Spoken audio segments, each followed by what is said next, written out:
You love it. Hey Jen, what are your thoughts about sticks? You bloody love them. This story tells how a dog spoke to me and changed my life forever. It all started on a rainy Thursday afternoon. I had been looking at dogs on the shelter's website for a while. I had found a dog that seemed quiet and calm, and I thought it would be perfect for my lifestyle. That day, I went to the shelter excitedly. However, the receptionist told me with a sad expression, "I'm sorry, that dog was just adopted." My world collapsed. I had bought toys, treats, and even chosen a name. My hope vanished in an instant. My spirits were crushed. Just as I was about to leave, I heard a strange sound in the hallway. It wasn't a bark or a whine. It was more like a murmur. Curious, I headed toward the cage where the sound was coming from.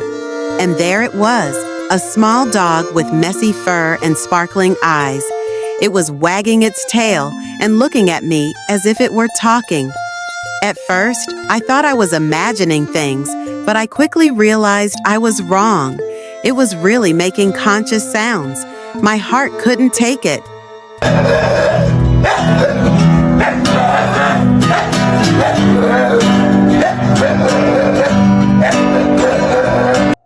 I leaned over and whispered, "What are you trying to say?" But he just kept talking to me in his own language without stopping. I asked the attendant. "His name is Dennis," he said. "Yes, he's a bit different. He talks to himself. We don't quite understand what he means, but he's always like that." My heart melted at that moment. I wanted him so badly, but unfortunately, someone else had reserved him for 2 weeks later. I was devastated. Still, I didn't give up and said, "Then can I temporarily adopt him during that time? At least he won't have to stay in the cage." The attendant thought for a moment and warned, "But you'll get attached." My answer was clear. It doesn't matter. I don't want him to be alone. They agreed. That decision would change my life. When Dennis came home that first night, he didn't stop talking. He filled the whole room with his little voice. He sat at the end of the bed as if telling me stories. In the morning, he greeted me as if to say good morning. As I talked, he answered in his own language. This wasn't just making ordinary sounds. It was meaningful. It was sincere and real. We were inseparable for those 2 weeks. He would sit on the console in the car, humming excitedly along for the ride. He would curl up next to me while watching movies, adding his own comments to the scenes. He filled my days with laughter. I had grown very attached to him. The idea of taking him back to the shelter and giving him to someone else when the time was up was unbearable. I called the staff and begged, "Can I take him?" The only condition was that the first family had to approve. I wrote them a letter and sent videos of the moments Dennis and I had shared.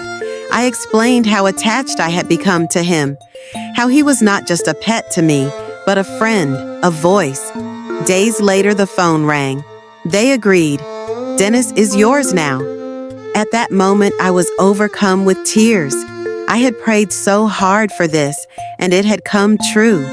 From that day on, Dennis became not just my dog, but a friend who understood my soul. When I woke up in the morning, when I was traveling in the car, before going to sleep at night, he always accompanied me in his own language. He taught me patience, love, and the beauty of listening. People say dogs don't talk, but I know the truth. Dennis talked, and he still talks. His language is deeper than words. Love. I gave him my heart, and he became a friend who changed my life. If Dennis's story touched your heart, don't forget to like the video, leave a comment, and subscribe to our channel.